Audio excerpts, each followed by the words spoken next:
ইতিহাসের পাতায় কিছু ঘটনা আছে যা শুধু শক্তির নয়, আল্লাহর কুদরতের জ্বলন্ত প্রমাণ। হাতির বাহিনীর আক্রমণ এমনই এক ঘটনা যা কাবা শরীফের মর্যাদা ও আল্লাহর অসীম ক্ষমতাকে চিরদিনের জন্য স্মরণীয় করে রেখেছে। এই ঘটনার কেন্দ্রীয় চরিত্র ছিল ইয়েমেনের শাসক আব্রাহা আল-আশরাম। সে ছিল ক্ষমতাবান, অহংকারী এবং খ্রিস্টান ধর্মের একজন শাসক। ইয়েমেনের রাজধানী সানা নগরে সে নির্মাণ করেছিল এক বিশাল ও সুসজ্জিত গির্জা, যার নাম ছিল আল-কুলাইস।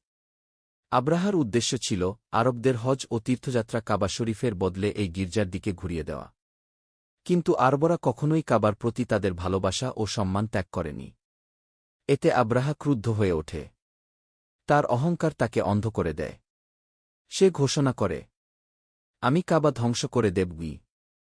এই উদ্দেশ্যে আব্রাহা এক বিশাল সেনাবাহিনী গঠন করে, যার সঙ্গে ছিল কয়েকটি প্রশিক্ষিত হাতি। আরব উপদ্বীপে হাতি ছিল বিরল প্রাণী, তাই এই বাহিনী ছিল ভয়ঙ্কর ও অভূতপূর্ব। সবচেয়ে বড় ও শক্তিশালী হাতিটির নাম ছিল মাহমুদ। হাতির বাহিনী মরুভূমি পেরিয়ে মক্কার দিকে অগ্রসর হতে থাকে। পথে যারা বাধা দেওয়ার চেষ্টা করেছিল সবাই পরাজিত হয়। মানুষ আতঙ্কিত হয়ে পড়ে। এমন বাহিনীর সঙ্গে যুদ্ধ করার মতো শক্তি মক্কাবাসীর ছিল না। মক্কার নেতা আব্দুল মুত্তালিব রাত আব্রাহার সঙ্গে সাক্ষাৎ করেন। আব্রাহা তার উটগুলো ফেরত দিতে রাজি হলেও কাবা ধ্বংসের সিদ্ধান্তে অটল থাকে।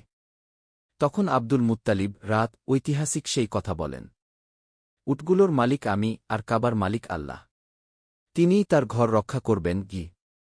এই বিশ্বাসই ছিল মক্কাবাসীর শেষ আশ্রয়। মক্কার মানুষ পাহাড়ে আশ্রয় নেয় এবং কাবার রবের কাছে সাহায্য প্রার্থনা করে। আর ঠিক তখনই ঘটে এক অলৌকিক ঘটনা। যখন হাতির বাহিনী কাবা শরীফের দিকে অগ্রসর হতে চায়, তখন হাতি মাহমুদ হঠাৎ থেমে যায়। যতই তাকে আঘাত করা হোক, কাবার দিকে সে এক পাও এগোয় না। কিন্তু অন্যদিকে ঘোরালে সে ঠিকই হাঁটে। এটি ছিল আল্লাহর পক্ষ থেকে এক স্পষ্ট সতর্কতা। এরপর আকাশে দেখা দেয় ছোট ছোট পাখির দল, যাদের বলা হয় আবাবিল। তারা দলে দলে আকাশ থেকে নেমে আসে। তাদের ঠোঁট ও পায়ে ছিল পোড়া মাটির ছোট ছোট কঙ্কর। আল্লাহর হুকুমে সেই কঙ্করগুলো আব্রাহার সেনাবাহিনীর ওপর পড়তে শুরু করে। শক্তিশালী সৈন্যরা মুহূর্তের মধ্যেই ধ্বংস হয়ে যায়। তাদের দেহ ক্ষতবিক্ষত হয়ে পড়ে। বিশাল হাতিবাহিনী ছত্রভঙ্গ হয়ে পড়ে। আব্রাহা নিজেও মারাত্মকভাবে আহত হয়। অপমানিত ও বিধ্বস্ত অবস্থায় সে ফিরে যাওয়ার চেষ্টা করে, কিন্তু পথেই তার মৃত্যু হয়। এভাবেই আল্লাহ তাআলা কোনো মানবীয় অস্ত্র ছাড়াই কাবা শরীফকে রক্ষা করেন। এই ঘটনা পবিত্র কুরআনের সূরা আল-ফিলে চিরদিনের জন্য লিপিবদ্ধ হয়ে আছে, যাতে মানুষ শিক্ষা গ্রহণ করে। এই ঐতিহাসিক বছরটি পরিচিত হয় আমুল ফিল নামে। আর এই বছরেই জন্ম নেন মানবতার মুক্তিদূত হযরত মুহাম্মদ সাল্লাল্লাহু আলাইহি ওয়াসাল্লাম।